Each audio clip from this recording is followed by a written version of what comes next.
My name is Caroline Hayes, and I was 35 years old when a parent emailed me about an injury report from a daycare I had never supervised, never opened, never inspected, and never agreed to direct, but one that somehow had my daycare license number, my professional title, and a copied version of my signature attached to a state complaint file. I was sitting in my office in Orlando, Florida, after a county parent safety workshop, still wearing the navy blazer I used for public trainings, with a stack of licensing handouts in my bag, and the little red classroom bell from my first preschool director job on the desk beside me. The email subject line said, "Question about Lily's playground injury report." I almost assumed it was from one of the parents who had attended my workshop that afternoon. Then I opened it and saw the first sentence. "Ms. Hayes, since you are listed as Supervising Director for Little Harbor Learning House, I wanted to ask why my daughter's injury report was signed before I ever saw it." My body went cold before my mind had room to understand. Little Harbor Learning House was my sister Brooke's daycare, her dream, her brand, her mother-led learning space, a business I had warned her not to open without proper staffing, ratios, playground inspection, insurance, and licensing documentation. I had never supervised it. I had never signed a form for it. I had never agreed to let my license sit anywhere near it. The parent attached the injury report. A child named Lily had fallen near a loose playground gate. The report listed Brooke as site owner and me as license director. My signature was at the bottom. Not my current signature, but a copied one from an old playground safety checklist I had filled out years earlier when Brooke begged me to just look over a church nursery setup. Before I tell you how I walked into a state child care licensing review 5 days later with the injury report, website screenshots, staffing logs, copied signature proof, and my mentor's handwritten note in one folder, tell me this. What time is it where you are right now, and where are you watching from? I want to know how far this story travels before I tell you what happens when a family says, "It's for the children," but means, "Lend us your clean name and stay quiet." Because my sister's daycare did not become my problem when a child got hurt. It became my problem years earlier, when my family decided that because I was childless, my work with children was less real than Brooke's motherhood, and therefore available for her to borrow. Brooke Hayes was 2 years younger than me, and had always known how to stand in the center of a room and make everyone else feel like supporting her was proof they were good people. My mother Marlene called her naturally maternal, from the time Brooke was 12 and carrying baby dolls around the house, which would have been harmless if it had not become a weapon later. Brooke was warm, spontaneous, emotional, expressive, messy, and forgiven. I was careful, structured, serious, exact, and useful. My father Martin was the kind of man who avoided conflict by calling the harmed person dramatic. If Brooke forgot a school project, I helped glue the poster board at midnight. If Brooke missed a babysitting job, I covered for her.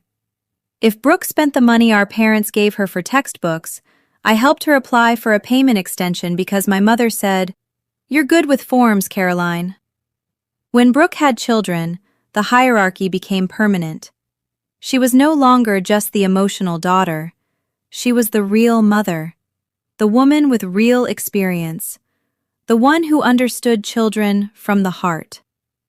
I was the licensed child care director with years of early childhood training, safety certifications, staff supervision experience, ratio knowledge, and child development education. But because I had no children of my own, my expertise was treated like a technical accessory to Brooke's instinct. My mother loved saying, "Caroline knows the rules, but Brooke knows children." The first time she said it, I laughed because I thought it was just another one of her sharp little comments. The 10th time, I understood it was the family constitution.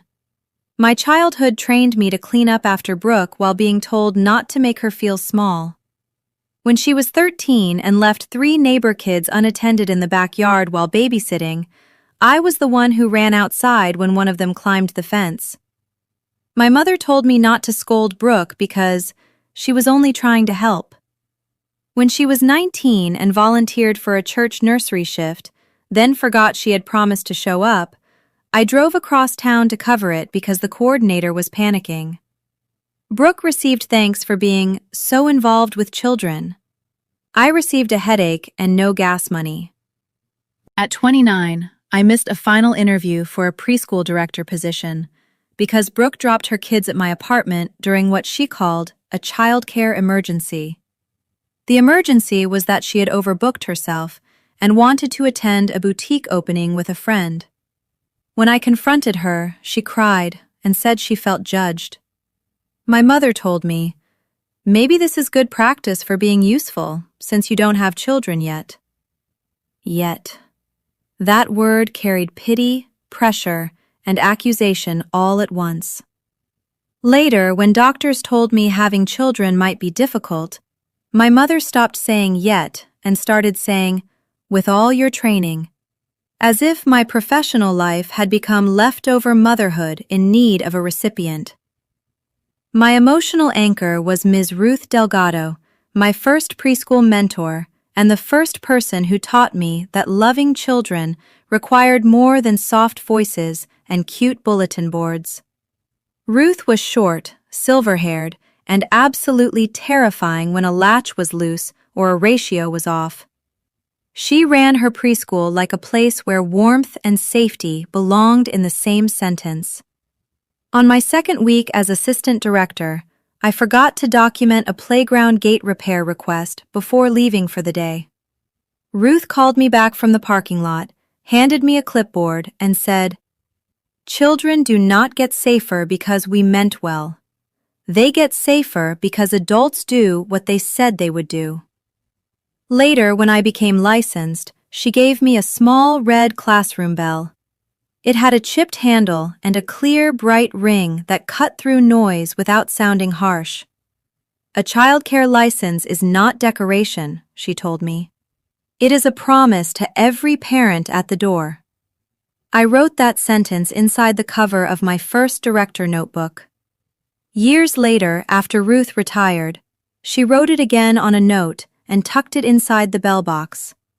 That note would eventually sit on my apartment table beside the injury report my family tried to attach to my name.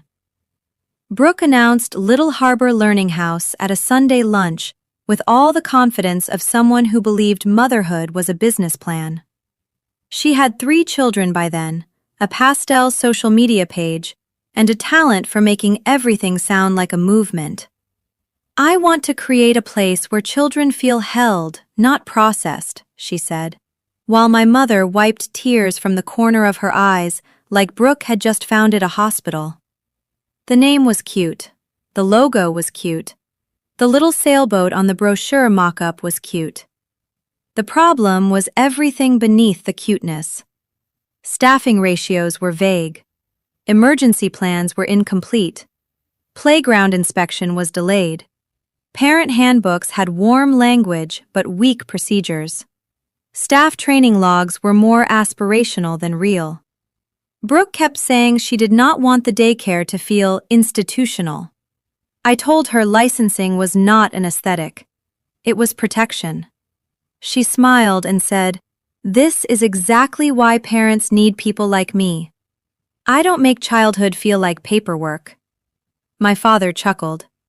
"Caroline, stop turning children into paperwork." My mother added, "Your sister has raised 3.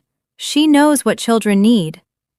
I looked at Brooke's draft enrollment form and said, "Children also need adults who know where they are, who is watching them, what happens if they fall, and whether the gate locks." That killed the mood, which in my family always meant I had told the truth too early. I still helped more than I should have. That is the confession every woman in these stories has to make. I reviewed a parent form. I pointed out where emergency contact language was unclear. I told Brooke she needed written incident reporting procedures, staff background checks, medication policies, sign-in logs, ratio compliance, and a documented playground safety checklist. I helped her find a template for nap supervision. I gave her a list of questions to ask her insurer. I told her, clearly and in writing, that she could not use my daycare license, professional bio, director title, old checklists, or signature in any parent packet, website, referral listing, licensing file, or insurance document. General advice only. No supervision, no license use. Brooke did not reply. My mother did.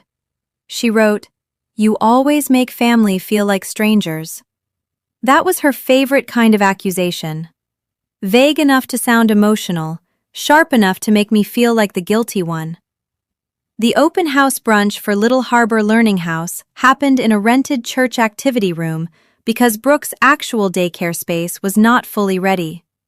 There were mini muffins, fruit trays, tiny chairs, pastel balloons, and a banner that said, "Where Little Hearts Learn to Shine." Brooke stood near the display table in a cream dress, glowing with founder energy, accepting hugs from church mothers and parents from local groups. My mother moved around the room introducing her as a mother who finally built the kind of care children deserve. I arrived after a morning training and immediately noticed problems in the parent packets. My professional bio had been softened and shortened, but there it was, guided by Caroline Hayes, licensed childcare director. I pulled Brooke aside. "Take this out." She blinked like I had interrupted a blessing. "It just shows you helped me think through the structure." "No, it implies oversight." My mother overheard and stepped in with a smile too calm to be real. "Caroline, not today." Then she tapped a spoon against a glass and called the room's attention. "I just want to say how proud I am of Brooke," she said. "She has created a place only a mother could build. And Caroline should be grateful too, because her unused license is finally helping real families." The room gave a polite laugh. I stood still, a parent packet in my hand. Then my mother looked directly at me and said, "You're childless, Caroline. Let your license help women who actually have children." The room went quiet in layers. Some mothers looked away. One smiled too tightly. Brooke lowered her eyes, but she did not correct her. My father muttered from the back, "Don't make a scene." I said, "My license is not a family favor." My mother's face hardened just enough for me to see the real woman beneath the soft voice. Brooke whispered, "Please don't ruin this." I looked at the parent packets on the table, the fake calm, the borrowed trust already being printed, and I walked out before I said something that would let them make my tone the story. In the parking lot, I sat in my car and held Ruth's red bell in both hands. I did not ring it. Not yet. The injury report email came 7 weeks later. A child named Lily had fallen near the playground gate during outdoor time. The report said the gate latch had been observed loose but monitored. That phrase made my jaw tighten. Loose but monitored is the kind of language people use when they want a known hazard to sound managed. The staffing log attached to the parent packet showed a ratio gap that morning. The caregiver listed on duty had 8 children during a transition window when she should not have had that many. The daycare website, which Brooke had quietly edited after the complaint, still appeared in an archived screenshot naming me as licensed director. The parent handbook included my license number. The intake packet included my professional bio. The injury report had my copied signature. I called Ruth before I called anyone in my family. She listened in silence, then said, "A hurt child makes this no longer about your sister's feelings." That sentence aligned everything inside me. My mother would try to make it about loyalty. Brooke would make it about her dream. My father would make it about overreaction. But a child had been injured under a care structure that used my name falsely. Family support ends where child safety begins. I audited before I reacted. State child care complaint file, parent handbook, intake forms, website screenshots, playground inspection photos, copied signature source, staffing logs, tuition deposits, referral agency listing, family texts, open house recording. Kayla, Brooke's assistant, called me that afternoon. She sounded young, scared, and tired of holding an adult lie. "Caroline, your name is on more than one packet," she said. "Brooke told parents you reviewed everything." Then she forwarded the text thread that explained the whole scheme. Brooke had written to my mother. Caroline said no license use. Marlene replied, "Use it until the state asks. She'll be angry, then she'll fix it because she won't let kids be unsafe." Brooke answered, "What if she reports me?" Mom replied, "She won't. She cares too much about being seen as good with children." There it was again. My ethics turned into leverage. They knew I cared about child safety.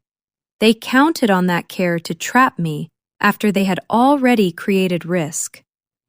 I sent one formal non-consent statement that night to the state child care licensing office, the daycare insurer, and the parent referral agency. I stated that I had not authorized use of my license, title, signature, professional bio, safety checklist, or any representation that I supervised Little Harbor Learning House. I stated that any injury report or licensing material bearing my signature should be treated as unauthorized and disputed. I attached my written refusal, the copied signature comparison, website screenshots, the open house audio clip, and Kayla's forwarded messages. One statement, one boundary, one red bell sitting silent on my table beside the first clean record in the whole lie. At 10:46 p.m., my mother called. She did not say hello. "What did you tell the licensing reviewer?" I answered on speaker because Ruth was sitting across from me with a cup of tea and a legal pad, looking more like a retired judge than a retired preschool director. "The truth?" My mother inhaled sharply. "Caroline, do you understand what you're doing to your sister? Do you understand what she did to parents?" Brooke grabbed the phone next. "You are making it sound like I hurt Lily on purpose." "No," I said. "The injury report says what happened. I'm saying you put my signature under it." My father came on with his familiar tired tone. "Stop turning children into paperwork." Ruth's eyes narrowed. I touched the red bell but did not ring it. "Children are exactly why paperwork exists." Brooke said, "Parents were told you supervised because it made them comfortable." There it was. Panic confession. Not you supervised, not you agreed. Parents were told. My mother tried to cut in. Families needed reassurance. Then they deserved truth. Brooke started crying. "If the state pauses my daycare, parents will lose care." That line hit where it was meant to hit. Working families need childcare. Children need routines. But false supervision does not become ethical because parents are desperate. I said, "You have 72 hours. Remove my license and name. Correct parent documents. Notify families. Refund any enrollment deposits tied to my license. Sign a no credential use agreement. And submit accurate staffing and injury records." My mother whispered, "Fix it." I answered, "I am."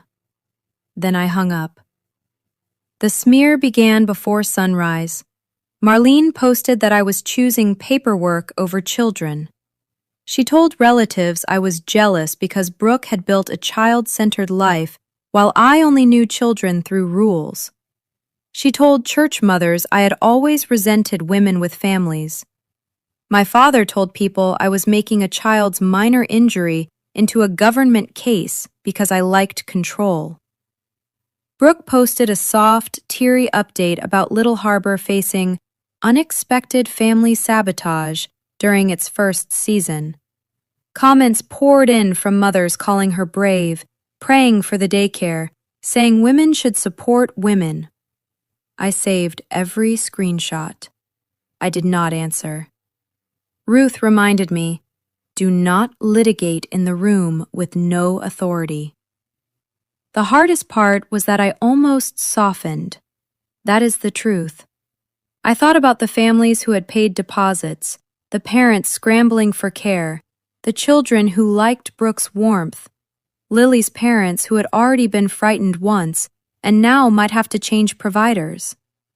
Manipulative people survive by placing real, vulnerable people between themselves and consequences.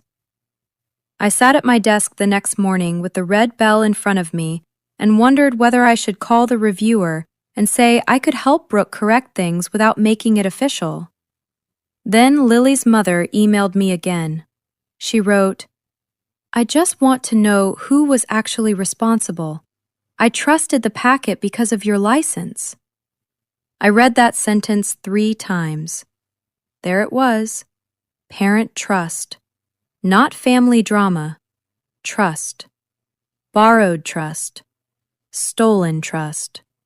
Children are not protected by borrowed trust. That became the sentence that carried me into the private truth room. The private confrontation happened at my apartment table 2 nights later. Brooke arrived first, pale and furious, carrying a binder full of daycare documents like volume could substitute for honesty. My mother came behind her with a casserole I did not touch. My father followed, already impatient.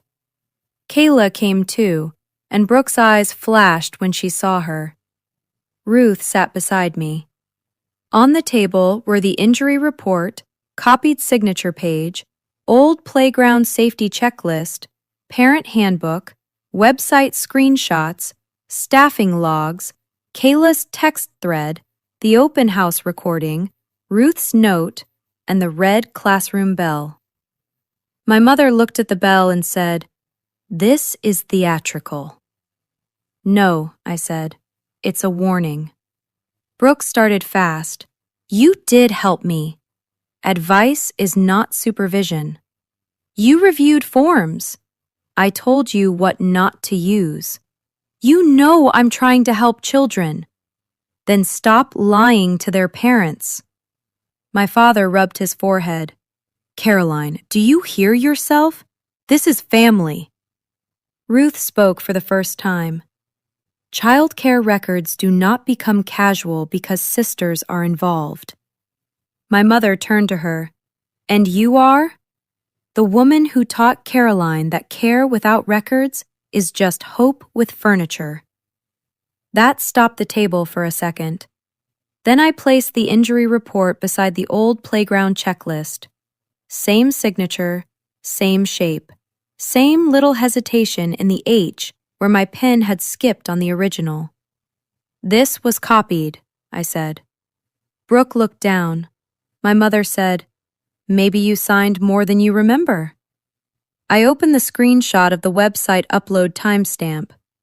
This page listing me as director was uploaded while I was teaching a county safety workshop. Kayla then slid her phone forward and showed the message from Brooke. Caroline said no license use. My mother whispered, "Kayla?" Kayla's voice shook. Parents were told she was the director. I heard it on tours. That was the first real shift. My family could dismiss me as jealous. They could not easily dismiss the assistant who had watched the lie sell tuition deposits. Brooke tried the motherhood defense. You don't know what it's like to build something for families when you don't have children. I looked at her for a long moment. You don't know what it's like to have every parent attached to your license, trusting you to mean what your name says. My mother snapped, That is exactly what I mean. You only know children through rules. I picked up Ruth's note and read it aloud. A childcare license is not decoration. It is a promise to every parent at the door. Ruth added, and to every child behind it. Brooke started crying then. Do you want me shut down? I want you honest. My father said, The girl only bumped her head. I rang the red bell once. The sound was small, sharp, and clean. Everyone froze. I said, Do not reduce an injured child to protect an adult lie. The room went completely still. That was the line none of them could dress up. I repeated the terms, remove me, notify parents, correct documents, refund license-based deposits, no use of my license. Brooke whispered, If this goes public, I'll lose everything. I answered, You put my name on the thing that could hurt children. Public already started. The state child care licensing review happened 3 days later in a county office with bright lights, a low table, and posters about safe sleep, hand washing, and child abuse reporting on the walls.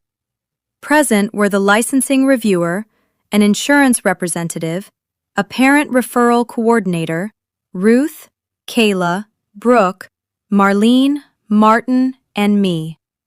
Lily's parents provided a statement but did not attend. I was relieved. They had already done enough by asking the right question.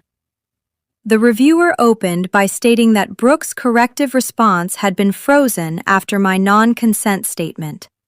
My mother immediately said, This is a family misunderstanding. I had known she would. Families like mine love that phrase because it turns a deliberate act into fog. Brooke said, Caroline helped me from the beginning, and I believed she was supportive of the center. The reviewer looked at me. Did you authorize use of your daycare license? No. Were you acting as director or supervisor for Little Harbor Learning House? No. Did you sign the injury report? No. Clean questions, clean answers. The room shifted before the emotions could thicken it again. I laid out the documents, written refusal, parent handbook, archived website page, copied signature comparison, staffing logs, injury report, Kayla's text thread, and the open house recording.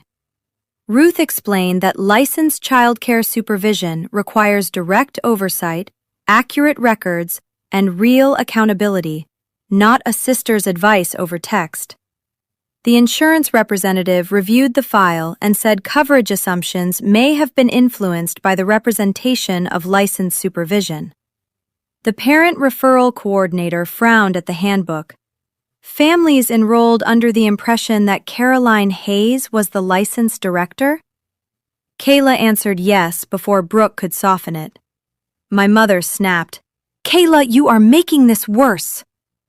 Kayla said, No, I'm making it accurate. The room shifted again. Accuracy is devastating to people who have lived on warmth alone. Brooke tried to claim I verbally agreed during the open house brunch. I played the audio. My mother's voice filled the room. You're childless, Caroline. Let your license help women who actually have children. Then my voice. My license is not a family favor. The reviewer's pen stopped moving for half a second. That was enough. My refusal had been public, audible, and early. Then I placed the website timestamp beside my county workshop attendance record. The page listing me as director was uploaded while I was teaching parents how to verify daycare licensing claims. The irony did not need explanation. The reviewer looked at Brooke and asked, "Were you aware she had not consented?" Brooke whispered, "I thought she would help once there was a complaint." There it was, the whole family system in one sentence. Use me first. Count on my conscience after harm appears. The consequences came without shouting, which somehow made them heavier.